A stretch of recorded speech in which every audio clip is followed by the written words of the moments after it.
నమస్కారం. ఈరోజు దేశంలో అమలవుతున్న అనేక పథకాలకు ఆయనే ఆవిష్కర్త, సంపద సృష్టికర్త, సంక్షోభాలను అవకాశాలుగా మలుచుకునే అపర చాణక్యుడు, రాజకీయ దురంధరుడు, 50 సంవత్సరాల సుదీర్ఘ రాజకీయ అనుభవం ఉన్న రాజనీతిజ్ఞుడు. ముఖ్యమంత్రిగా ఈ ఏడాది కాలంలో ఆయన అనుభవాలు, ఎదురైనటువంటి సవాళ్ళు, భవిష్యత్ ప్రణాళికల గురించి ఈటీవీ ఈనాడుకు ప్రత్యేక ఇంటర్వ్యూ ఇచ్చారు. నమస్తే ముఖ్యమంత్రి గారు. నమస్కారం. ముందుగా ఏడాది పాలన పూర్తి చేసుకున్న సందర్భంగా మీకు శుభాకాంక్షలు. Thank you. మనస్ఫూర్తిగా 2019-24 మధ్యలో చాలామంది తెలుగు వాళ్ళు ఎవరిని కదిపినా కూడా అభివృద్ధిలో పతనం అయిపోయాం, ఒకప్పుడు ఆంధ్రప్రదేశ్ ఎంతో గొప్ప రాష్ట్రం, ఇవాళ ఇటువంటి దుస్థితిలోకి వెళ్ళిపోయిందనే ఆవేదన ఎన్ఆర్ఐల్లో కావచ్చు, పొరుగు రాష్ట్రాల్లో ఉండే తెలుగు వాళ్ళలో కావచ్చు, చాలామందిలో కనిపించింది. మళ్ళీ చంద్రబాబు నాయుడు గారే కాదు, ఎవరు వచ్చినా కూడా ఈ రాష్ట్రాన్ని బాగు చేయలేరేమో అనే నిస్పృహలోకి తెలుగు వాళ్ళు వెళ్ళిపోయారు. అటువంటి పరిస్థితుల్లో మీరు రాష్ట్ర బాధ్యతలు తీసుకున్నారు. ఈ ఏడాదిలో మీ అనుభవాలు ఏంటి? చాలా దగ్గర నన్ను కూడా అదే క్వశ్చన్ చేశారు. చేసిన పనులు కానీ జరిగిన విధ్వంసం కానీ ఒకసారి అధ్యయనం చేస్తూ ఉంటే ఎంత లోతుకు పోతే అంతో అంతుపడడం లేదు. రాష్ట్రాన్ని నిలబెట్టే బాధ్యత తీసుకుంటాం అని ఆ రోజు మేము చెప్పాం. దాన్ని నమ్మి 94% స్ట్రైక్ రేట్. చాలా ఎలక్షన్ జరిగాయి తెలుగుదేశం పార్టీ వచ్చిన తర్వాత. ఎప్పుడూ రానంతటి మెజారిటీ ఇచ్చారు. అదే సమయంలో కేంద్రంలో కూడా ఎన్డీఏ గవర్నమెంట్ ఉంది. వాళ్ళు వీలైనంత వరకు సహాయం చేస్తున్నారు. ఆర్థిక వ్యవస్థలో వెంటిలేటర్ నుంచి బయట వచ్చాం. నేను అన్నీ చేసేసాను చెప్పలేను. మొదటి సంవత్సరం నిలదొక్కునేదానికి ప్రయత్నం చేస్తున్నాం. దానికి తొలి అడుగు మాత్రం వేసాం ఈ ఒక్క సంవత్సరం. వెంటిలేటర్ తీసిన ఐసీయూలోనే ఉన్నారు. ఐసీయూలో ఉన్నామని నేను చెప్పను, కానీ బయట వచ్చాం, కానీ ఇంకా బలహీనంగా ఉన్నాం. అన్ని విధ్వంసం చేశారు. ఒక ఎగ్జాంపుల్ చెప్తాను. గవర్నమెంట్ ఆఫ్ ఇండియా 98 కేంద్ర పథకాలు మన రాష్ట్రానికి సహాయం చేస్తారు. 98 కూడా డీఫంక్ట్ అయిపోయినాయి. ఏ పథకం కూడా మనం వాడుకునే పరిస్థితులు లేవు. కారణం ఏంటంటే వీళ్ళకు వచ్చిన డబ్బుల్ని డైవర్ట్ చేసేశారు.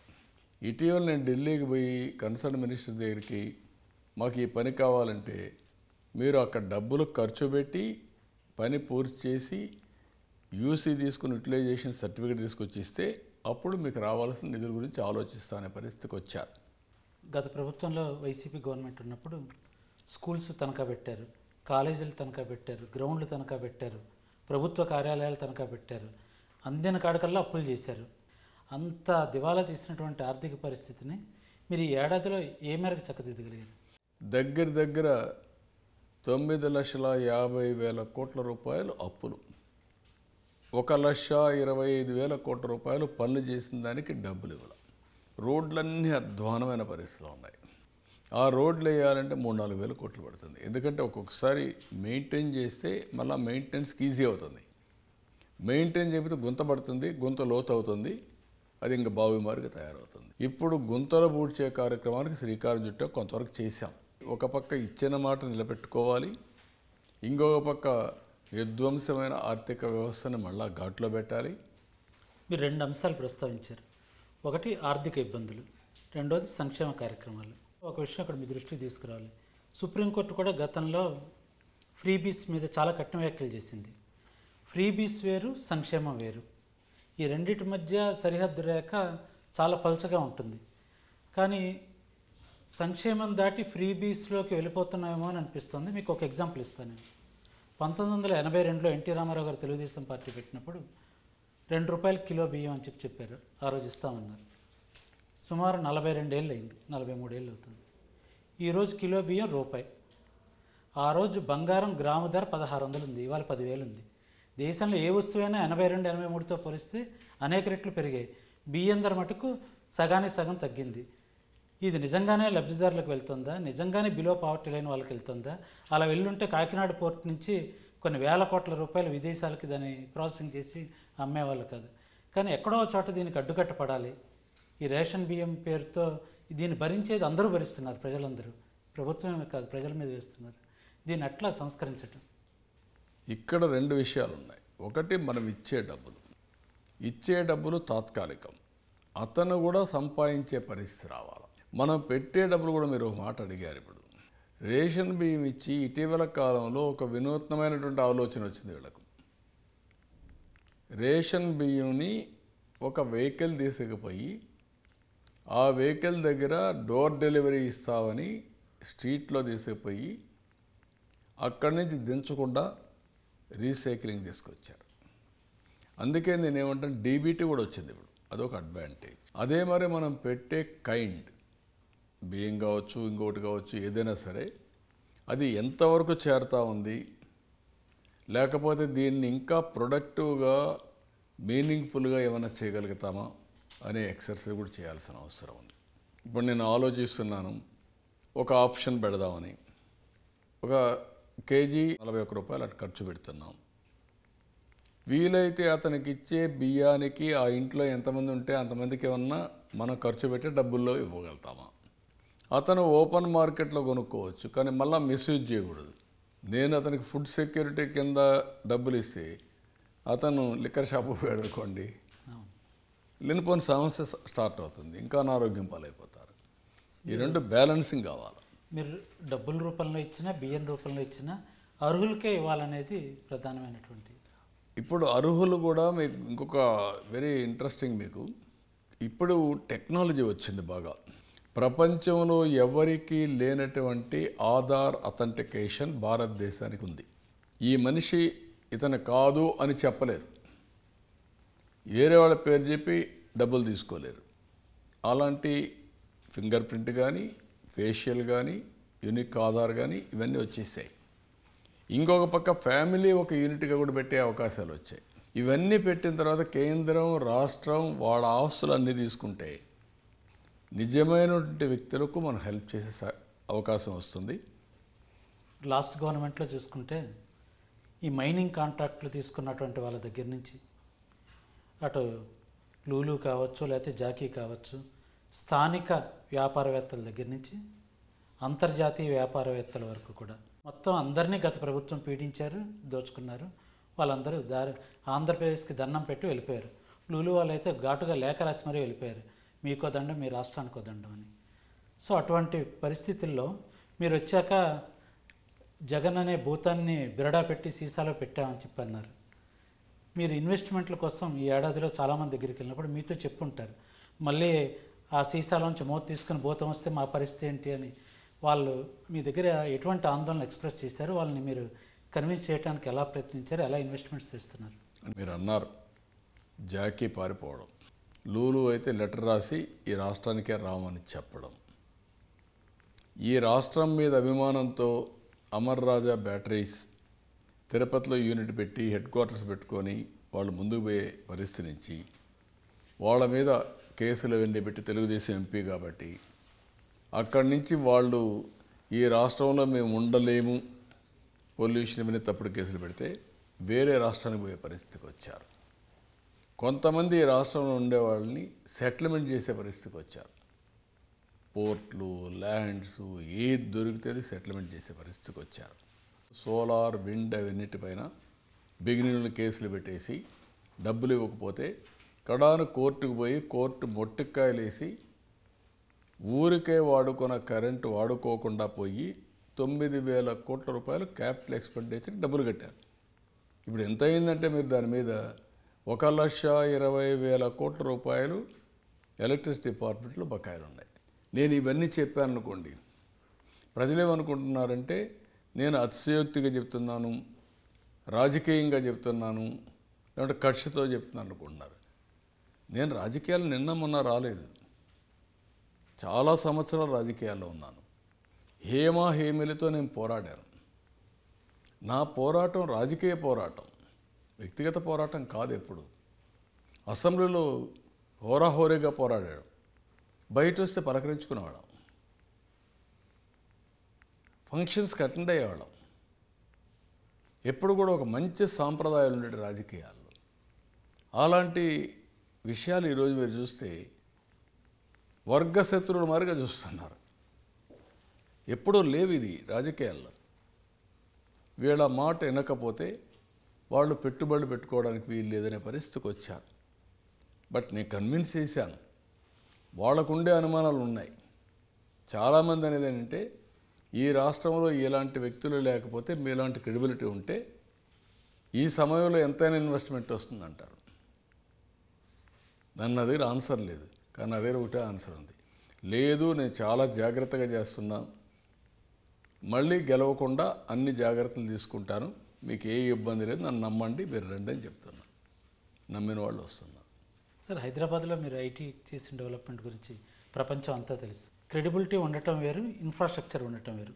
మీకున్న credibility తిరుగులేనిది, కాదనలేనిది.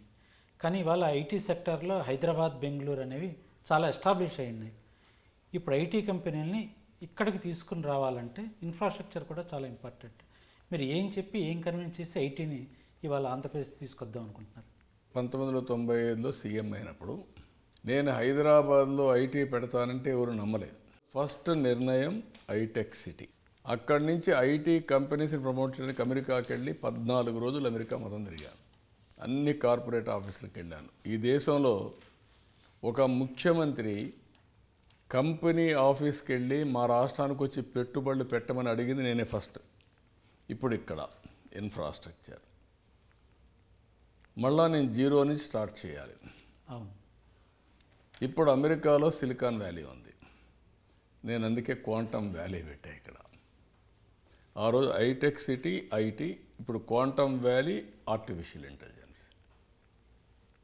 Brick by brick buildup చేస్తాం. It will take some time.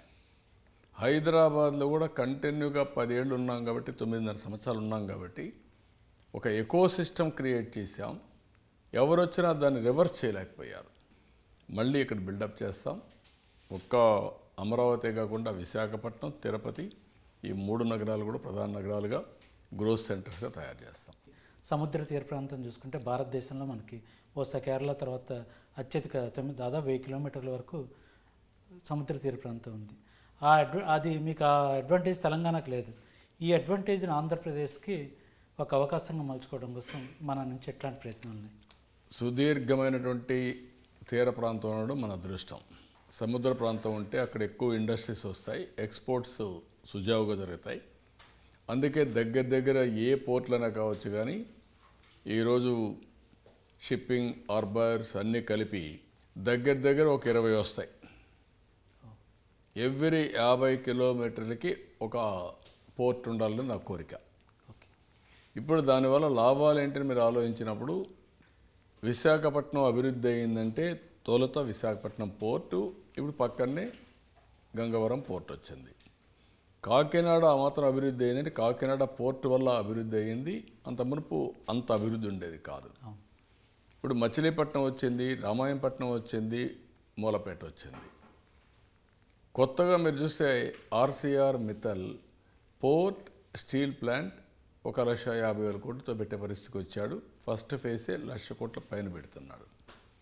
BPCL 1,00,000 కోట్ల రూపాయలతో రామాయంపట్నంలో రిఫైనరీ పెడుతున్నారు.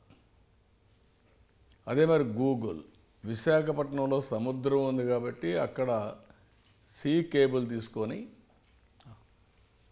సింగపూర్ కనెక్ట్ చేసి ఒక డేటా సెంటర్, ప్రపంచంలో ఉండే డేటా ఇక్కడికి తీసుకొచ్చి ఇక్కడ అనలిటిక్స్ చేసి ఏఐ ద్వారా మళ్ళీ పంపిస్తారు.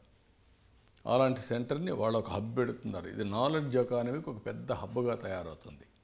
ఈరోజు 1 ఇయర్లో మీరు చూస్తే 9,50,000 కోట్ల రూపాయలు విలువ చేసే ఎంఓయూలు కానీ లీడ్స్ కానీ వచ్చాయి. ఇవన్నీ వస్తే ఒక 8,50,000 మందికి ఉద్యోగాలు వస్తాయి. ఇది కాకుండా ఇప్పటికే ప్రారంభమైనటి 4,95,000 కోట్ల రూపాయలు పనులు ప్రారంభమైనాయి. దీంతో 4,50,000 మందికి ఉద్యోగాలు కూడా వస్తాయి. మళ్ళీ సిఐ మీటింగ్, పార్ట్నర్షిప్ మీటింగ్ పెడుతున్నాం. ఇది నిరంతరం జరగవలసినటువంటి కార్యక్రమం. విశాఖలో పెడుతున్నారు సార్ పార్ట్నర్షిప్? విశాఖపట్నంలో పెడుతున్నాం. గతంలో కూడా జరిగాయి అక్కడ, మళ్ళీ అక్కడే పెడుతున్నాం. సెప్టెంబర్ ఆ ప్రాంతంలో పెట్టి మళ్ళీ ప్రపంచం అంతా కూడా తీసుకొచ్చి ఇండియాలో ఉండే ఇన్వెస్టర్స్ని తీసుకొచ్చి నెక్స్ట్ లెవెల్కి ఎట్లా పోవాలో వెళ్తాం. ఆంధ్రప్రదేశ్ భవిష్యత్తును మార్చాలంటే పోలవరం ప్రాజెక్టు పూర్తవటం అనేది చాలా అవసరం. బట్ అన్ఫార్చునేట్లీ మన 1924 మధ్యలో మొత్తం డిస్టర్బ్ అయిపోయింది. డయాఫ్రామ్ వాళ్ళు ఎలా డ్యామేజ్ అయిందో మనం చూసాం. మీ అనుభవంతో చెప్పండి, ఎప్పటికి పోలవరం ప్రాజెక్టు పూర్తి అవ్వచ్చు? ముఖ్యమంత్రి అయ్యాడు, ఎలక్షన్స్ అయినాయి, ఖర్చు కట్టాడు, పోలవరం పనులు నిలిపేస్తున్నాను అన్నాడు, ఇంజనీర్లు మార్చేస్తున్నాను అన్నాడు.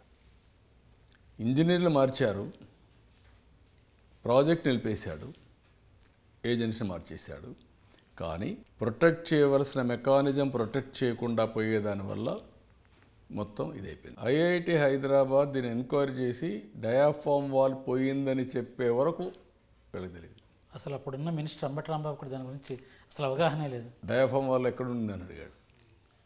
డయాఫామ్ వాల్ భూమిలో ఉంటుంది కూడా తెలియదు అసలుకి. డయాఫామ్ వాల్ అంటే తెలియదు. అలాంటి వాళ్ళు మంత్రులు అయిపోయారు. భగవంతుడు మళ్ళా నాకే అవకాశం ఇచ్చాడు. దాన్ని నిర్మాణం చేసి జాతికి అంకితం చేసే కార్యక్రమానికి నాకు అవకాశం ఇచ్చాడు.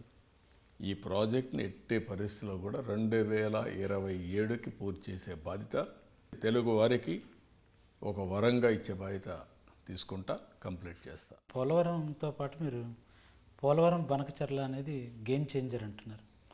మన రాష్ట్రంలో కూడా కొంతమంది ఎందుకు అది అవసరమా అంటున్నారు. తెలంగాణ ప్రభుత్వం ఏమో దానివల్ల మాకు నష్టం అని తెలంగాణలో ప్రభుత్వం కానీ అక్కడ రాజకీయ పార్టీలు కానీ అంటున్నాయి. నిజంగా పోలవరం బనకచర్ల వల్ల ఏమన్నా తెలంగాణకి నష్టం ఉంటుందా? ఈ విషయంలో మీరు అక్కడ ముఖ్యమంత్రితో కలిసి ఒకసారి ఏమన్నా సామరస్యంగా దీన్ని పరిష్కరించుకునే అవకాశాలు ఉన్నాయా? నేను మొన్న కేంద్ర మంత్రి కూడా చెప్పాను, నేను అవసరమైతే తెలంగాణ ముఖ్యమంత్రి కానీ ప్రభుత్వం కానీ రాజకీయ నాయకులతో మాట్లాడడానికి సిద్ధంగా ఉన్నా. ప్రభుత్వంతోనే కాకుండా రాజకీయ నాయకులతో కూడా అంటే సమాధానం చెప్తాం. వాళ్ళు విన్నప్పుడు నేను చేయగలిగింది ఏం లేదు. ఇప్పుడు ఉదాహరణకు మీరు ఆలోచిస్తే, నేనుండంగానే మీకు ఒక ప్రాజెక్టుకి శ్రీకారం చుట్టాం, దేవాదుల. ఆ దేవాదుల కట్టినప్పుడు నేనే అక్కడ గోదావరి పైన కట్టాం. తర్వాత కొన్ని లిఫ్ట్ ఇరిగేషన్ వీళ్ళు తీసుకొచ్చారు. ఇంకొక పక్కన పెద్ద లిఫ్ట్ ఇరిగేషన్ ఇప్పుడు కాళేశ్వరం ప్రాజెక్ట్ 1,20,000 కోట్ల రూపాయలు ఖర్చు పెట్టి వాళ్ళు చేశారు. ఒకసారి కృష్ణా వాటర్ డిస్ప్యూట్ వచ్చింది. కృష్ణా వాటర్ డిస్ప్యూట్ వచ్చినప్పుడు నేను కేసీఆర్ ముఖ్యమంత్రిగా, Uma Bharti central minister, affix body కూర్చొని డిస్కస్ చేశాం. మనం ఎందుకు కొట్టుకోవడం అనవసరంగా. యాజ్ ఆన్ టుడే కృష్ణా జలాలు మనం వాడుకుంటున్నాం. ఎగ్జిస్టింగ్ అలొకేషన్స్ ఏవి ఉన్నాయో దాన్నే వాడుకున్నాం. తెలంగాణ రాష్ట్రానికి మొత్తం నీళ్లు మీకు ఎన్ని వస్తాయో అని మీరు తీసుకొని మీరు ఎక్కడ కావాలంటే వాడుకోండి. ఆంధ్రాకి ఎక్కడొస్తే వాడుకుందాం, ఎక్కడ గొడవలు లేకుండా ఉంటే. కొత్త ట్రిబ్యునల్ వచ్చి వాళ్ళు ఏం చెప్తే దానికి అబైడ్ అవుదని చెప్పాను. రెండోది, ఆ రోజు చిన్న చిన్న విషయాలు వస్తే మీరు కూడా కాళేశ్వరం కడుతున్నారు, కాళేశ్వరం నుంచి నీళ్లు ఇంకొక ప్రాంతానికి తీసుకుపోతున్నారు. నేను ఎప్పుడు దీన్ని అబ్జెక్ట్ చేయడం లేదు. అదే మాదిరిగా మనకుండే నీళ్లు కాస్త కోస్తో గోదావరిలో ఉన్నాయి, తెలంగాణ అప్పర్ ఏరియాలో ఉంది. మీరు వాడుకున్న మిగిలిన నీళ్లు కిందికి వస్తాయి, ఆ నీళ్లు సముద్రానికి వెళ్తాయి. 100 సంవత్సరాలు ఆవరేజ్ చూస్తే 3,000 టీఎంసీ నీళ్లు సముద్రానికి పోతున్నాయి. ఇప్పుడు వాడేది 200 టీఎంసీ నీళ్లు. అంటే 200 టీఎంసీ నీళ్లు వాడుకున్న ఇంకా 2,800 టీఎంసీ నీళ్లు సముద్రానికి పోతాయి. సో ఆ సముద్రంలోకి పోయే నీటిని మాత్రమే మనం వాడతాం. దీనికంటే పైనుండే తెలంగాణ, పైనుండే ఛత్తీస్గఢ్, వాళ్ళు వాడుకొని మిగిలిన నీళ్లు మనకు వస్తాయి ఒరిస్సా నుంచి కూడా. తెలంగాణలో నేను ఎప్పుడు కూడా మీరు గుర్తుపెట్టుకోవాల్సింది, 2 ప్రాంతాలు సమానమని నేను ఎప్పుడు చెప్తున్నాను. నాకు అవును. రెండోది, అన్నదమ్ములుగా విడిపోయిన తర్వాత కలిసి ముందుకు పోదామని. ఎవరు ఇప్పుడు కలవలేం అంటే 2 రాష్ట్రాలు కలుస్తాయని కాదు, అది అసాధ్యంగా అయిపోయింది. కానీ బ్రదర్స్ డివైడ్ అయ్యాం. కొంతమంది బ్రదర్స్ డివైడే కొట్టుకుంటూ ఉంటారు, దానివల్ల ఎవరికి లాభం లేదు. కష్ట నష్టాలు ఎన్ని ఉంటాయి, కానీ ఒకరికొకరికి అభిమానంతో ముందుకు పోతే గొడవలు లేకుండా బ్రహ్మాండంగా ముందుకు పోతాం. ఆంధ్ర తెలంగాణ సీఎంల మధ్య ఫ్రీక్వెంట్గా సమావేశమై ఏమైనా ఇష్యూస్ ఉంటే మాట్లాడుకుంటామని చెప్పన్నారు, కానీ ఒకటే సమావేశం జరిగింది. ముందు అవసరమైతే నేను కూడా కేంద్రాన్ని కూడా రిక్వెస్ట్ చేస్తాను మాట్లాడమని. వారికి కూడా నేను విజ్ఞప్తి చేస్తున్నా. ఈ సమస్య ఎవరికీ నష్టం లేదు. ఏదో ఒక రాజకీయ పార్టీ మాట్లాడేది కాబట్టి ఇంకొకరు మాట్లాడాలని మనం మాట్లాడుకోవడం కరెక్ట్ కాదని నా అభిప్రాయం. ఈరోజు ఆర్టిఫిషియల్ ఇంటెలిజెన్స్ అనేది ప్రపంచంలో వచ్చినటువంటి ఒక సరికొత్త రెవల్యూషన్. దాన్ని మీరు పరిపాలనతో ఎలా వినియోగించుకోబోతున్నారు? ఈ విషయంలో ఆల్రెడీ వాట్సాప్ గవర్నెన్స్ స్టార్ట్ చేశారు. ఏఐని కూడా ఏ విధంగా మీరు ఉపయోగించుకోబోతున్నారు? దేశంలో మిగతా రాష్ట్రాలకు ఈ విషయంలో మనం రోల్ మోడల్గా ఉండే అవకాశం ఉంది. నేను ఎప్పుడు కూడా అహెడ్ ఆఫ్ టైమ్స్ ఆలోచిస్తూ ఉంటాను. అది ఒక విధంగా నాకు నష్టం కూడా కలిగిస్తూ ఉంటుంది. మనల్ని జనం అందుకోలేకపోతే ఆ గ్యాప్ మధ్యలో ఉంటుంది. ఆ గ్యాప్ కూడా ఉంటుంది. కానీ అది లేకపోతే శాశ్వతంగా వెనుకబడిపోతాం. నేను దాన్ని స్ట్రాంగ్గా బిలీవ్ చేస్తాను. ఈరోజు కాకపోతే తర్వాత అర్థం చేసుకుంటారు. అర్థం చేసుకుంటారు కనీసం చేస్తే. చేయకపోతే నష్టపోతాను శాశ్వతంగా. ఏ అనేది మీరు ఊహించినటువంటి పరిణామం. రియల్ టైం డేటా అంతా ఉంది. సెటిలైట్ పంట ఎంత వేస్తారో చెప్తుంది, ఎంత ఈల్డ్ వస్తుందో చెప్తుంది. అప్పుడు ఎంత మార్కెటింగ్ పోవాలో మనకు ఒక ఐడియా వచ్చేస్తుంది ప్లానింగ్ కోసం. డ్రోన్స్, ఎక్కడ పెస్ట్ ఉంటే అక్కడే పెస్టిసైడ్స్ కొట్టే పరిస్థితి వస్తుంది, ఎక్కడ దోమ ఉంటే అక్కడ కొట్టే పరిస్థితి వస్తుంది. ఏదైనా క్యారీ చేయాలన్నా ఈరోజు రాష్ట్రంలో ఎక్కడ వరదలు వస్తాయి, ఆ ఊర్లోకి పోకపోతే ఎవరిని అడగాల్సిన పని లేదు.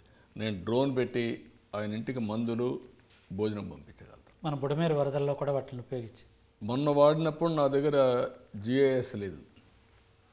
ఇప్పుడు రాష్ట్రంలో ఉండే 1,60,00,000 కుటుంబాలు జీపీఎస్ తీసేసుకున్నాం. నేరుగా ఆయన ఇంటి మీద పంపిస్తా రేపు.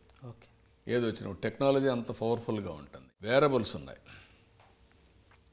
అంటే హెల్త్ కోసం. నా దగ్గర ఉండే రింగ్, ఆర్ఆర్ రింగ్, ఎంత నిద్రపోయాం, ఎంత సౌండ్గా నిద్రపోయాం, ఈ రింగ్ బాడీ ఎట్లుంది అవన్నీ చెప్తూ ఉంటుంది. ఇది ఈ కేవలం చిన్న రింగ్. ఈ రింగ్ ఓకే, హెల్త్ పారామీటర్స్ అన్నీ కూడా చెప్తుంది. అదే మరి హ్యూమన్ సెన్సార్ ఒకటి వచ్చింది, అల్ట్రా హ్యూమన్ సెన్సార్.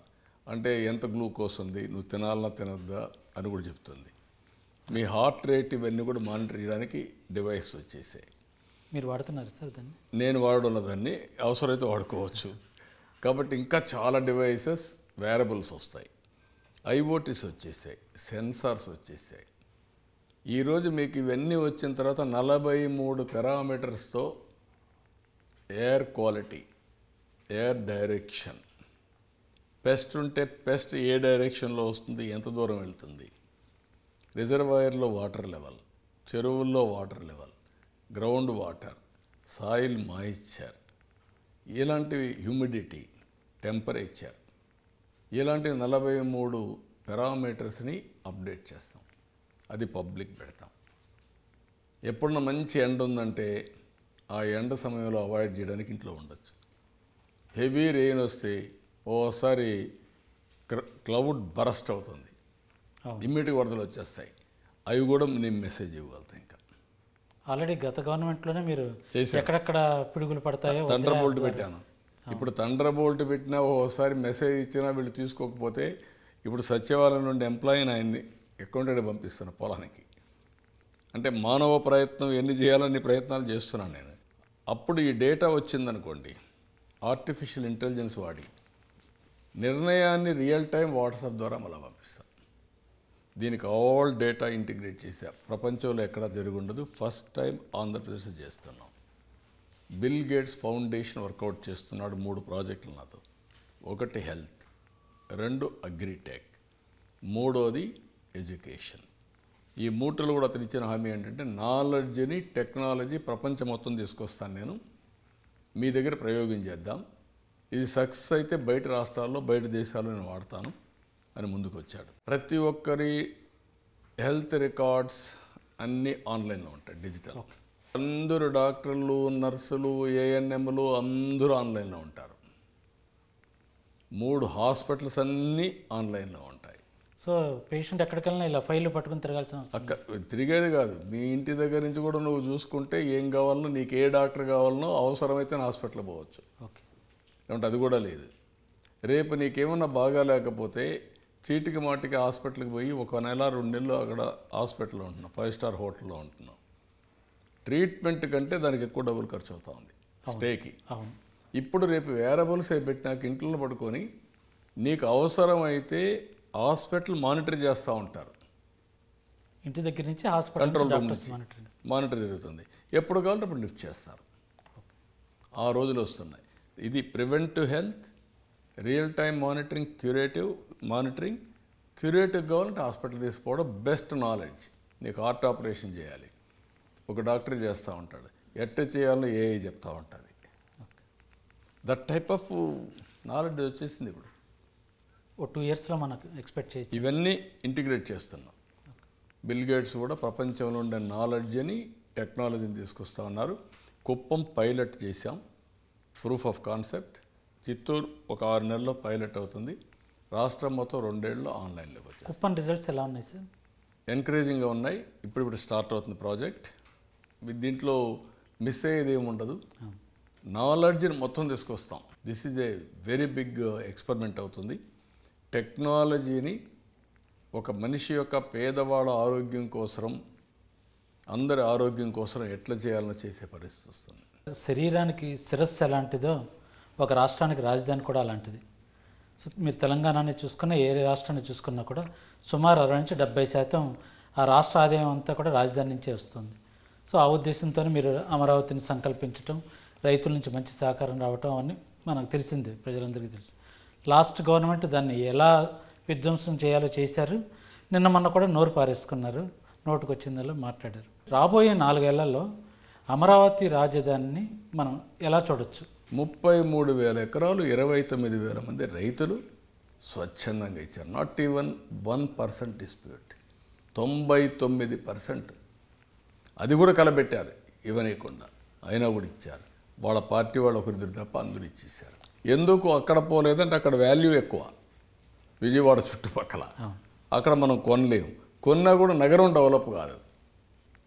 ఇక్కడికి వస్తే ఈ 3 సిటీలు కలిసిపోతాయి. ఒక పక్క గుంటూరు, ఒక పక్క విజయవాడ, ఒక పక్క తెనాలి, ఉండే ప్రాంతాలన్నీ కూడా అర్బన్, ఈ రూరల్ ఏరియా అంతా కలిసిపోతుంది. దీన్ని డెవలప్ చేస్తే ఒకప్పుడు Hyderabad same thing, Hyderabad, Secunderabad, Cyberabad, outer ring road 164 kilometres. అప్పుడు ఉప్పల్, గడ్డన్నారం, మున్సిపాలిటీస్ అన్నింటినీ కలిపేశారు, మేడ్చల్ అన్నీ కలిపి, పటాన్ చెరువు అన్నీ కలిసాయి. కలిస్తే ఏమైంది, 9 మున్సిపాలిటీలు ఒక మహానగరంగా తయారైంది. ఇప్పుడు కూడా అలాంటి సిటీ క్రియేట్ చేయాలని ఏం పోతే 3 రాజధానులు ఏంటి, 3 ముక్కలేంటి చేసి, ఎన్ని చేసి ఇంకా అక్కసు పోగొట్టుకోవడానికి ఇష్టానుసారంగా మాట్లాడుతూ కడాన వేసులుండే ప్రాంతం అని మాట్లాడతారా మీరు? కనీసం ఒక ఇంగిత జ్ఞానం. మనకు ఫ్యామిలీస్ ఉన్నాయి, సభ్యత, అది సభ్యత కాదు, సంస్కారం కాదు, కనీసం రిపెంటెన్సీ లేదు. మీడియా హౌసెస్ అని చెప్పుకోవడం కూడా సిగ్గుచేటు నన్ను అడిగితే. ఇలాంటి వాళ్ళతో నేను రాజకీయం చేస్తున్నా. ఓసారి అనిపిస్తుంది నేను రాజకీయం చేయాలన్నా ఇలాంటి వాళ్ళతో అనిపిస్తుంది. లేదు నేను కూడా పారిపోతే ఏమవుతుంది రాష్ట్రం అని పోరాడాల్సి వస్తుంది. సార్ ఆల్రెడీ కేంద్రం నుంచి కూడా కొంత అమరావతికి నిధులు వచ్చినట్టున్నాయి కదా. సో కమింగ్ 4 yearsలో ఎలా ఉండబోతుంది మన ప్లాన్ ఏంటి? ఎగ్జాక్ట్గా 3 yearsలో గవర్నమెంట్ వర్క్స్ అన్నీ అయిపోతాయి. మేజర్ మళ్ళీ ఉంటాయి అక్కడక్కడ. అయితే ఒక రోడ్ లేసో గవర్నమెంట్ బిల్డింగ్స్ కడితే సిటీ డెవలప్ కాదు. ఒక ఎకో సిస్టమ్ రావాలి. ఎడ్యుకేషన్ ఇప్పటికి 3-4 ఇన్స్టిట్యూషన్స్ వచ్చాయి చాలా. ఒక యూనివర్సిటీస్, బెస్ట్ యూనివర్సిటీస్ రావాలా, కాలేజీలు రావాలా, హై స్కూల్స్ రావాలా. ఒక 5 లక్షల మంది చదువుకునే ప్రాంతంగా ఇది తయారు కావాలి. నేషనల్, ఇంటర్నేషనల్ స్టూడెంట్స్ కూడా ఇక్కడికి వచ్చే పరిస్థితి రావాలి. ఎడ్యుకేషనల్ హబ్ కింద. ఈరోజు ఇక్కడ పుట్టిన వాళ్ళు ఎడ్యుకేషన్ సొసైటీస్ పెట్టి నేషనల్ లెవెల్లో కంపెనీలు పెట్టేశారు కదా. అన్ని రాష్ట్రాల్లో క్యాంపస్లు పెట్టి బ్రహ్మాండంగా కార్పొరేట్లో విధి నేర్పిస్తున్నారు కదా. హాస్పిటల్స్ అన్నీ ఇక్కడ పెట్టిన వాళ్ళే కదా, వీళ్ళే కదా పెట్టారు దేశం అంతా. కాబట్టి ఇక్కడికి రావాలి. అదే మరి హాస్పిటల్స్ రావాలి, అదే మరి లా యూనివర్సిటీస్ రావాలి, స్పోర్ట్స్ రావాలి, ఇండస్ట్రీ రావాలి. హైదరాబాద్లో మీరు చూస్తే పటాన్ చెరువేరు, ఇంకొక పక్కన బయోటెక్నాలజీ పార్క్ పెట్టాను అప్పట్లోనే. అలాంటివన్నీ వచ్చి అన్ని ప్రాంతాలు అభివృద్ధి అయితే టేకాఫ్ అయిపోతుంది. దీనికి రావాల్సిన మనుషులకు కూడా మళ్ళీ హౌసింగ్ రావాలి. హౌసింగ్, హోటల్స్ పెద్ద ఎత్తున. హైదరాబాద్లో కూడా బిగినింగ్లో హోటల్స్ ఉండేవి కాదు. ఒక్కొక్కటే హోటల్ దొరికేది. ఎప్పుడు పోయినా తాజ్ కృష్ణ, అవును. ఇంకో పక్కన ఇంకోటి ఉండేది, రెండే ఉండేవి. ఆడే మీటింగ్లు పెట్టేవాడు. ఇప్పుడు ఎన్ని హోటల్స్ వచ్చాయి. అవును. అట్లా ఈ ఎకో సిస్టమ్ వస్తూ ఉంటే 1 by 1 వచ్చేస్తే డెవలప్ అవుతుంది. మూడేళ్లలో మాత్రం ఇన్ఫ్రాస్ట్రక్చర్ కంప్లీట్ అవుతుంది. కొంతమంది ఉంటున్నారు ఎయిర్పోర్ట్ ఎందుకంటారు. ఇప్పుడు హైదరాబాద్ 2వ ఎయిర్పోర్ట్కి పోతున్నారు. ఈ ఎయిర్పోర్ట్ ఫుల్ అయిపోయి ఇప్పుడు ముందున్న ఎయిర్పోర్ట్ అయింది. ఇప్పుడు 2వ ఎయిర్పోర్ట్కి వచ్చాం. ఇప్పుడు 3వ ఎయిర్పోర్ట్కి పోతుంది. ఇట్లా అడిగాను నన్ను, బేగంపేటలో ఎయిర్పోర్ట్ ఉంటే మళ్ళీ నీకు ఎందుకు ఎయిర్పోర్ట్ అని అడిగారు. బేగంపేట ఎయిర్పోర్ట్ ఇంత హ్యాండిల్ చేయగలుగుతుందా? చుట్టుపక్కల ఇండ్లు. That is where vision, that is where clarity. కొంతమంది రెచ్చగొడుతున్నారు, ఇది మీకేమి రాదని రైతులు. నేను చెప్పాను, మన ఊరు డెవలప్ కావాలంటే అన్నీ వస్తేనే డెవలప్ అవుతుంది, లేకుంటే ఇక్కడే ఉండిపోతామని చెప్పాం. అంటే వాళ్ళకి చెప్తే వాళ్ళు అర్థం చేసుకుంటున్నారు. కొంతమంది రెచ్చగొట్టి పబ్బం గడపకోవాలని చూస్తున్నారు. సార్, ఇందాక మీరు గత ప్రభుత్వం 3 రాజధానులను రెచ్చగొట్టారని చెప్పి అన్నారు కదా.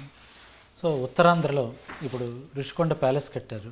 కొన్ని 100 కోట్ల రూపాయలు ఖర్చు పెట్టి దాన్ని వృధాగా చేశారు.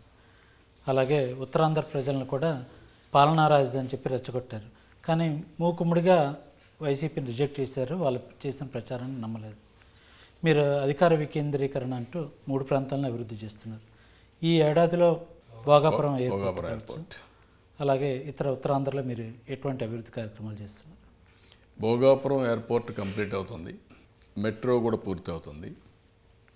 నేను చెప్పిన కంపెనీస్ అన్నీ వస్తాయి. టూరిజం పెద్ద ఎత్తున అభివృద్ధి అవుతుంది. ఫార్మా ఇండస్ట్రీ పెద్ద ఎత్తున వస్తుంది. ఇవన్నీ వస్తే ఉత్తరాంధ్రలో మళ్ళీ ఒక ఊపు వస్తుంది. నేను ఎప్పుడు చెప్పింది, ఉత్తరాంధ్ర క్యాపిటల్ సిటీగా ఉండాలని విశాఖపట్నం. మొన్న ఒక విజన్ తయారు చేశాం. ముంబైకి పోటీగా విశాఖపట్నాన్ని డెవలప్ చేయాలని. అలాంటి బ్రహ్మాండమైనటువంటి నగరంగా తయారు చేసే అవకాశం వస్తుంది. మరో ఆర్థిక రాజధాని, ఇంకొక ఆర్థిక రాజధానిగా. అదే మరిగా మొత్తం రాయలసీమ గ్రీన్ ఎనర్జీ హబ్గా, స్పేస్ సిటీ కూడా డెవలప్ చేస్తున్నాం. మనకు శ్రీహరికోట ఉంది. అదే సమయంలో డ్రోన్ సిటీగా ఓర్వకల్ డెవలప్ చేస్తాం. బెంగళూరు నుంచి హైదరాబాద్ నేషనల్ హైవే ఒకసారి తీసుకుంటే మీరు లాట్ ఆఫ్ ఆపర్చునిటీస్ ఉన్నాయి. ఎలక్ట్రానిక్స్, ఏరోస్పేస్, డిఫెన్స్, అదే మాదిరిగా డ్రోన్స్, ఇవన్నీ కూడా సివిలియన్స్కి ప్లస్ డిఫెన్స్కి 2 మ్యానుఫ్యాక్చర్ చేసే అవకాశాలు వస్తాయి. అక్కడే ఆటోమొబైల్ కియా మోటార్స్ వచ్చింది. ఇంకా ఎకో సిస్టమ్ వస్తుంది. ఇవన్నీ డెవలప్ చేస్తే హైటెక్ ఇండస్ట్రీస్కి చిరునామాగా రాయలసీమ తయారవుతుంది. స్టీల్ ప్లాంట్ కూడా స్టార్ట్ చేస్తున్నాం. రాయలసీమ స్టీల్ ప్లాంట్ కడపలో, అది కూడా స్టార్ట్ చేస్తున్నాం. జిందాల్కి క్లియర్గా చెప్పాం, they are starting the work. అది కూడా పూర్తి చేస్తాం. కొప్పర్తి, ఓర్వకల్ ఇండస్ట్రియల్ టౌన్షిప్స్ కూడా డెవలప్ చేస్తున్నాం. పార్క్స్, ఇవన్నీ ఇట్లా అనేకమైనటువంటి అక్కడ హార్టికల్చర్ అభివృద్ధి అవుతుంది. ఫుడ్ ప్రాసెసింగ్ కూడా పెద్ద ఎత్తున అవకాశాలు ఉన్నాయి. దానికి కూడా ముందుకు పోతాం. కాబట్టి అన్ని ప్రాంతాల అభివృద్ధి కావాలి. కొన్ని ప్రాంతాలే కాకుండా అన్ని ప్రాంతాల అభివృద్ధి కావాలి. దానికి స్పష్టమైన ప్రణాళిక తయారు చేశాం. భోగాపురం పూర్తవచ్చంటారు sir? Next year May, August అంతా పూర్తి అయిపోతుంది. సార్, గతంలో మీరు ఆంధ్ర తెలంగాణ రాజధానిని అనుసంధానిస్తూ అది కూడా పెట్టాం. కేంద్రం నిన్న కూడా రివ్యూ చేశాను. గ్రీన్ ఫీల్డ్ ఎక్స్ప్రెస్ హైవే అది కూడా వర్కౌట్ చేస్తున్నాం. ఆ గ్రీన్ ఫీల్డ్ ఎక్స్ప్రెస్ హైవే కూడా ఇది డిపిఆర్ తయారు చేస్తున్నారు. తొందరలో కూడా ప్రారంభం అవుతుంది. సార్, మొన్న కేంద్ర ప్రభుత్వం ఒక నిర్ణయం తీసుకుంది. కులగణన ఒకటి, అలాగే జనాభా లెక్కల సేకరణ, కులగణన, జనాభా లెక్కల సేకరణ, నియోజకవర్గాల పునర్విభజన. నియోజకవర్గాల పునర్విభజన అంటే రాజశేఖర రెడ్డి ముఖ్యమంత్రిగా ఉన్నప్పుడు అప్పుడు కూడా నియోజకవర్గాల పునర్విభజన జరిగింది. కానీ ఆ రోజు ఎలా జరిగిందో, ఎంత అశాస్త్రీయంగా జరిగిందో చూసాం. మీకు ఉదాహరణకి కడప జిల్లా తీసుకుంటే బద్వేలు పక్కనే ఉన్నటువంటి పులివెందుల్లో ఎస్సీ జనాభా ఎక్కువైనప్పటికీ కూడా బద్వేలుని ఎస్సీ నియోజకవర్గం చేశారు, పులివెందుల్ని జనరల్గానే ఉంచి. అలా చాలా ఉదాహరణలు ఉన్నాయి ప్రతి జిల్లాలో కూడా. సో ఇప్పుడు మళ్ళీ నియోజకవర్గాల పునర్విభజన రాబోతుంది కదా, కాస్త మళ్ళీ శాస్త్రీయంగా ఆ ప్రక్రియను ఏమైనా టేకప్ చేసే అవకాశం ఉందా? తప్పకుండా. మనకేంటంటే 2-3 ఉన్నాయి. డీలిమిటేషన్స్ ఎట్ట జరుగుతుంది అనేది కూడా అనుమానాలు ఉన్నాయి. నేను చాలాసార్లు చెప్పాను, కేంద్రం ప్రత్యేకంగా ప్రధానమంత్రి నరేంద్ర మోడీ గారు ఏ ప్రాంతానికి అన్యాయం జరగకుండా, సెంటిమెంట్స్ దెబ్బతినకుండా సమస్య పరిష్కారం చేస్తారు. రెండోది, క్యాస్ట్ సెన్సస్ అనేది చాలా ముఖ్యం. ఒకసారి క్యాస్ట్ సెన్సస్ వచ్చి దానికి అనుగుణంగా ఎకనామిక్ సెన్సస్ కూడా చేయగలిగితే ఈ రెండు డెడ్లీ కాంబినేషన్ అవుతాయి. అప్పుడు సోషల్ రీఇంజనీరింగ్, ఎవరైతే లాస్ట్ మైల్లో ఉన్నారో డేటా డ్రివన్ పబ్లిక్ పాలసీస్, అంటే ఈరోజు డేటాని పెట్టుకొని ఆ వర్గంలో ఎవరైతే జెన్యూన్గా ఉన్నారో వాళ్ళకి ఏ విధంగా ఏం చేస్తే బాగుంటుందో పబ్లిక్ పాలసీ ద్వారా తీసుకొస్తే చాలా మార్పు తీసుకురావచ్చు. ఫిల్మ్ ఇండస్ట్రీకి తీసుకుంటే ఫిల్మ్ ఇండస్ట్రీ మొత్తం తెలుగు సినీ పరిశ్రమ హైదరాబాద్లోనే సెటిల్ అయిపోయింది. సో ఆంధ్రప్రదేశ్ అభివృద్ధిలో ఫిల్మ్ ఇండస్ట్రీని భాగం చేయాలన్నా, ఫిల్మ్ ఇండస్ట్రీని ఆంధ్రప్రదేశ్లో అభివృద్ధి చేయాలన్నా మీ ప్రణాళికలు ఏంటి? ఫిల్మ్ ఇండస్ట్రీలో ఉండే ప్రముఖులందరికీ కూడా బాధ్యత ఉంది. వాళ్ళు కూడా కలిసి రావాల్సిన అవసరం ఉంది. రెండు ప్రాంతాల్లో వాళ్ళకి మార్కెట్ ఉంటుంది. అదే సమయంలో ఈ ప్రాంత అభివృద్ధి కూడా జరగాలి. అప్పుడప్పుడు కొన్ని కార్యక్రమాలు ఇచ్చినప్పుడు వాళ్ళు కూడా చేయాల్సిన అవసరం ఉంది. ఈ నెలలో ఒక మీటింగ్ కూడా పెడుతున్నాం. ఆ మీటింగ్ పెట్టి అందరి సహకారం కోరుతాం. వాళ్ళకి ఏమేం చేయాలనో అవి కూడా చేయడం కోసం ఒక ఎకో సిస్టమ్ క్రియేట్ చేయడానికి అన్ని ప్రయత్నాలు చేస్తాం. కొంతమంది ఐఏఎస్ ఐపీఎస్ అధికారులు పాత వాసనలు పోలేదని, ఇంకా గత ప్రభుత్వానికి కోవట్లుగా ఉన్నారని చాలా బలంగా వినిపిస్తుంది. ఇక్కడ ప్రభుత్వ నిర్ణయాలు ఏమున్నా కూడా ముందే అక్కడికి చేరుతున్నాయని చెప్పి, సో ఈ మీరు తలపెట్టినటువంటి కార్యక్రమాలు ఎగ్జిక్యూషన్లో కావచ్చు, వాటిల్లో కొంత ఇంకా లెథర్జిక్ అప్రోచ్ ఉందనేది అంటున్నారు. దాన్ని ఆ వ్యవస్థను ఎట్లా ప్రక్షాళన చేయటం?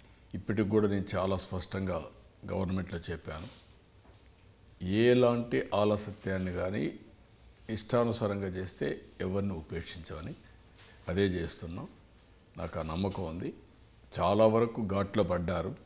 ఇంకా ఎక్కడెక్కడ అక్కడక్కడ ఉంటే వాళ్ళు కూడా కరెక్ట్ చేసుకుంటారు, చేసుకోకపోతే కరెక్ట్ చేస్తాం.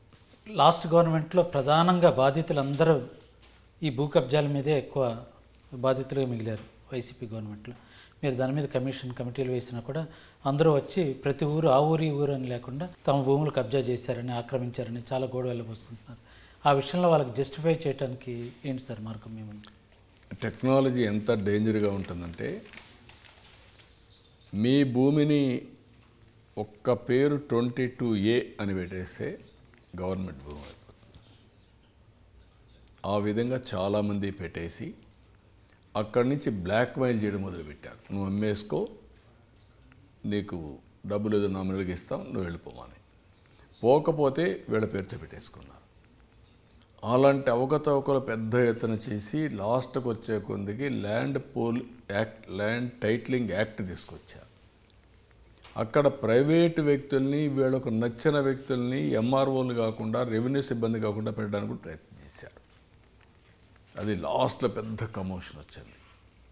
నేను కూడా చాలా స్పష్టంగా చెప్పాను, ఫస్ట్ డే నేను దాన్ని రద్దు చేస్తానని చెప్పాను. రద్దు చేశాను. అయితే వీళ్ళు చేసినటువంటి గోల్మాల్ లెక్కలన్నీ కూడా ఈ వ్యవస్థలో, కాంప్లికేటెడ్ వ్యవస్థలో కాంప్లెక్స్ చేసేసారు. ఇమ్మీడియట్గా నేను లెక్క రాసేసేది కాదు ఇది. నువ్వు ఇచ్చే ఒక కాగితం దాన్ని రాసేసి ఇచ్చేయాలంటే ఒక నిమిషం పని కాదు. దాన్ని ఎంక్వైరీ చేయాలి.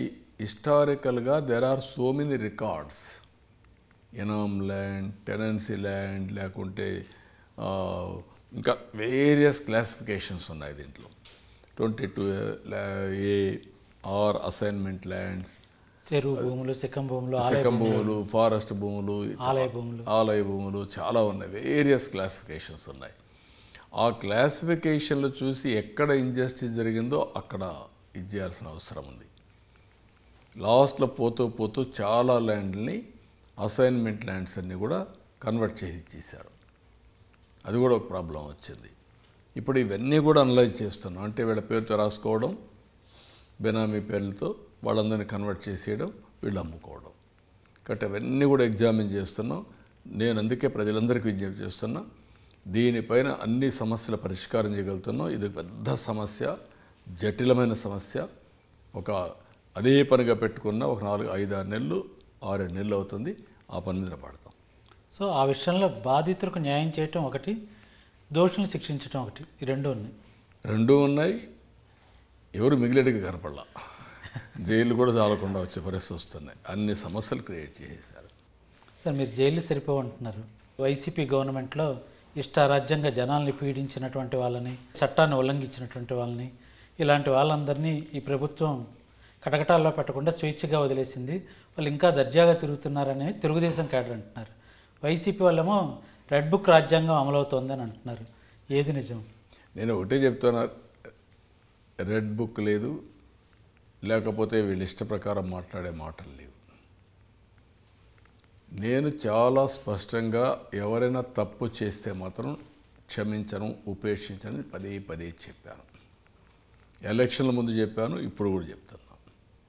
సాక్ష్యాధారాలు లేకుండా ఎవరిని తీసుకురావడం.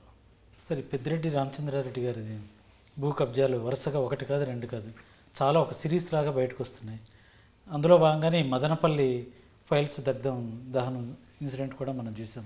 అంటే సాక్ష్యాధారాలు లేకుండా చేయడం కోసం చాలా ప్రయత్నాలు చేశారు.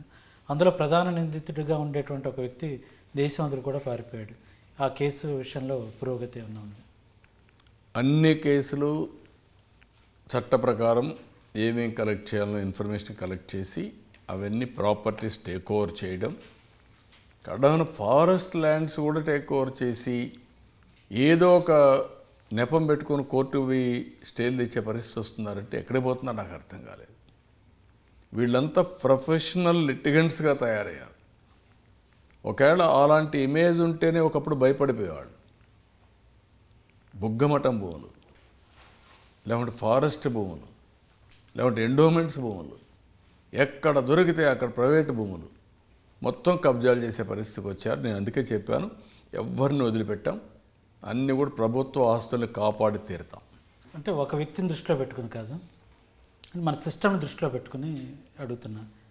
ఇప్పుడు ఉదాహరణకి వైఎస్ జగన్మోహన్ రెడ్డి వారి కేసెస్ తీసుకుంటే కనుక దాదాపు దశాబ్ద కాలం పైనుంచి, పుష్కర కాలం పైనుంచి ఆ కేసులు తిరుగుతూనే ఉన్నాయి, నడుస్తూనే ఉన్నాయి. వ్యవస్థలో ఉన్న లొసుగులను అడ్డు పెట్టుకుని వాళ్ళు ఇంకా ఇంత కరడు కట్టినటువంటి నేరాలు, సిబిఐ అధికారికంగా 43,000 కోట్ల రూపాయల స్కామ్ జరిగిందని చెప్పింది. ఇలా బయట తిరగగలుగుతున్నారు. సో మీరు కేంద్రంలో ఎన్డీఏలో భాగస్వామిగా ఉన్నారు. ఈ వ్యవస్థల్లో లోపాలను సరిదిద్దడం కోసం, దర్యాప్తు సంస్థల్ని పటిష్టం చేయడం కోసం ఆలోచించాల్సిన అవసరం ఉంది కదా? నేను డెఫినెట్గా చేయాలి. ప్రభుత్వంలో ఉండే లొసుగులు కానీ వ్యవస్థల్లో ఉండే లొసుగుల్ని ఆసరాగా తీసుకొని ఇలాంటివన్నీ జరుగుతున్నాయి. ఇది మంచిది కాదు. ఎంత ధైర్యం ఉండాలంటే ఒక రాజకీయ పార్టీ నాయకుడు బాబాయిని చంపి వేరే వాళ్ళ మీద నెపం పెట్టేశాడంటే, నా మీదనే ముఖ్యమంత్రి పైన నెపం వేశాడంటే ఎంత ధైర్యం ఉండాలండి. చేసి ఓట్లు కూడా సంపాదించుకున్నాడు కదా. వ్యవస్థల లోపమా, సమాజంలో లోపమా? ఆరోపణలు చేయడం, విష ప్రచారాలు చేయడం ఒక యాంగిల్, చేసిన దాన్ని కప్పిపుచ్చుకొని వేరే వాళ్ళపైన వేసి హెరాస్ చేయడం ఇంకొక యాంగిల్. ఈ దేశంలో జరుగుతున్నాయి. మన కళ్ళ ముందర మనం చూసే పరిస్థితికి వచ్చాం. అవి చూసినప్పుడు బాధేస్తుంది. ఏంటి వ్యవస్థలు ఏమైపోయినాయి? ఓసారి వ్యవస్థలు పనిచేస్తాయి, టైం పట్టచ్చు. కొంతమంది తప్పించుకుంటున్నారు, కొంతమంది మాత్రం ఆ వ్యవస్థల వల్ల పనిష్ అవుతున్నారు. మీరు రాష్ట్ర అభివృద్ధి కోసం ఒక 20 ఏళ్ళు ముందు ఆలోచిస్తారు. తెలుగుదేశం పార్టీ భవిష్యత్తుకు ఒక 20 ఏళ్ళు ముందు లేదా ఫ్యూచర్ గురించి ఏం ఆలోచిస్తున్నారు? పార్టీ భవిష్యత్తు నాయకత్వం కోసం ఈ మధ్య మహానాడులో కూడా చాలామంది లోకేష్ గారిని పార్టీ వర్కింగ్ ప్రెసిడెంట్ని చేయాలని చాలామంది కోరారు.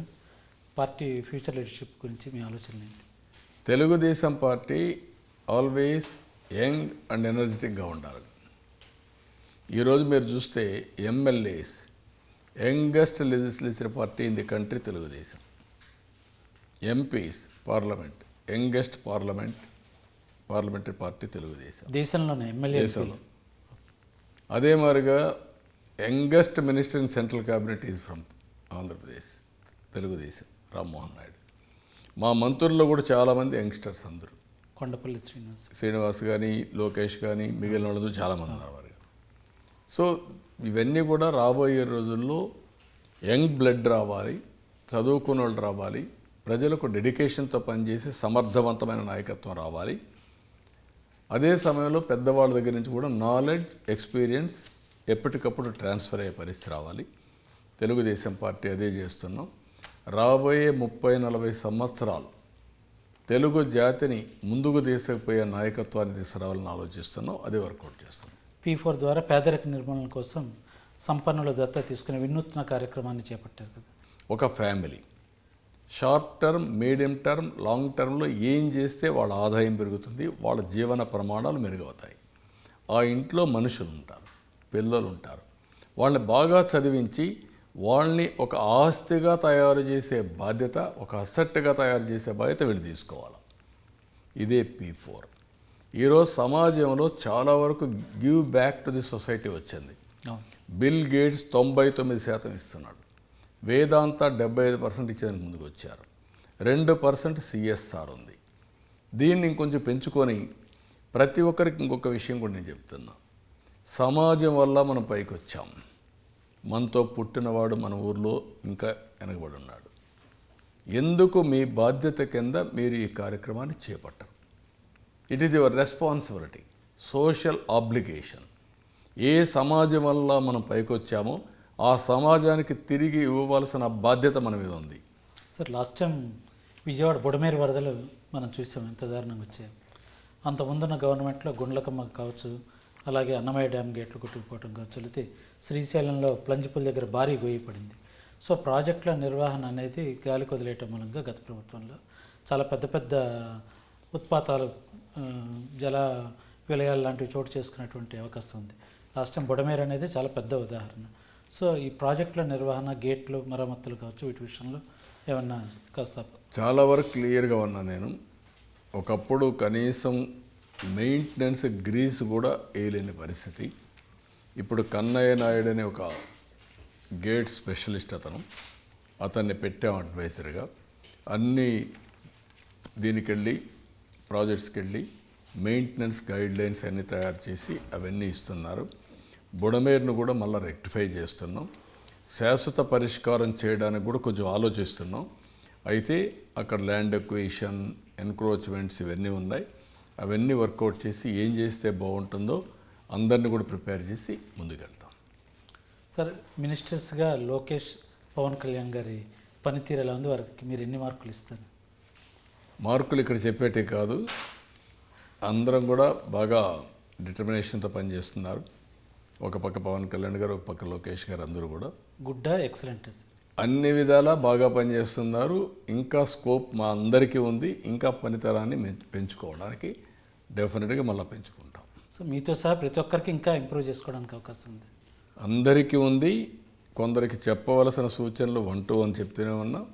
మొన్న మీరు వన్ టైం ఎమ్మెల్యేలుగా మిగిలిపోవద్దని చెప్పి కొంతమందిని హెచ్చరించారు. ప్రభుత్వ పనితీరు, మీ పనితీరు పైన చాలా సదభిప్రాయం ఉన్నప్పటికీ కూడా ఎమ్మెల్యేల పైన చాలా చోట్ల ఆరోపణలు వస్తున్నాయి. ఎందుకంటే గత ప్రభుత్వానికి భిన్నంగా ఉంటారనే అనూహ్యమైనటువంటి తీర్పు కూటమికి ఇచ్చారు. సో నడవడిలో వాళ్ళకి భిన్నంగా లేకపోతే ప్రజల్లో అదే వ్యతిరేకత మూట కట్టుకోవాల్సి వస్తుంది. ఈ విషయంలో ఇప్పటి నుంచి మీరు ఎలాంటి జాగ్రత్తలు తీసుకుంటారు? ఎప్పటికప్పుడు ప్రజాభిప్రాయ సేకరణ చేసుకుంటూ ఉంటాను. దానికి నేను ప్రత్యేకమైనటువంటి విధానాన్ని కూడా క్రియేట్ చేసుకొని ఎన్ని విధాలుగా నాకు సమాచారాన్ని సేకరించగలుగుతాను సేకరించి ఆ సమాచారం అంతా క్రోడీకరించి అనలైజ్ చేసి కొన్ని నిర్ణయాలు చేస్తూ ఉంటాను. అది కూడా నేను చేసుకున్నాను. వాళ్ళందరినీ పిలిపించి మాట్లాడతా, గట్టిగా చెప్తా. చెప్పడమే కాదు, అవసరమైతే కొన్ని చర్యలు కూడా ఉంటాయి. ఎక్కడ రాజీ పడను. అదే సమయంలో ప్రజల్ని మనం మంచి పనులు చేసిన చిన్న చిన్న ప్రవర్తనల వల్ల కూడా చెడ్డ పేరు వస్తుంది. అది కూడా మనం అప్రమత్తంగా ఉండాలి. ఆ ఎమోషన్ కాదు కావాల్సింది, ప్రాక్టికాలిటీ కావాలి. పబ్లిక్ లైఫ్లో ఎప్పుడు కూడా జవాబుదారితనంగా ఉండాల్సిన బాధ్యత మనందరిపైన ఉంటుంది. అలాంటివి అన్నీ కూడా అనలైజ్ చేసిన తర్వాత నేను వ్యక్తుల గురించే కాదు, వ్యవస్థల్లో ఉండే లోపాలను కూడా అధ్యయనం చేసి అటు గవర్నమెంట్, ఇటు పార్టీ, ఇటు వ్యక్తులు అందరి కూడా అనలైజ్ చేసుకొని అందరికి సూచనలు ఇస్తా, గైడెన్స్ ఇస్తా. మారకపోతే ఎట్లా మార్చాలో అన్ని విధాలు ప్రయత్నం చేస్తాం. సో మీరు ఇవ్వాల్సిన మెసేజ్ వాళ్ళకి అర్థమయ్యే భాషలోనే చెప్పారంటారు. డెఫినెట్గా దానికి ఇంకా బ్లంట్గా కూడా చెప్పాల్సి వస్తే చెప్తాను. No question of compromise. Thank you very much ముఖ్యమంత్రి గారు, మీ సమయాన్ని కేటాయించినందుకు. Thank you.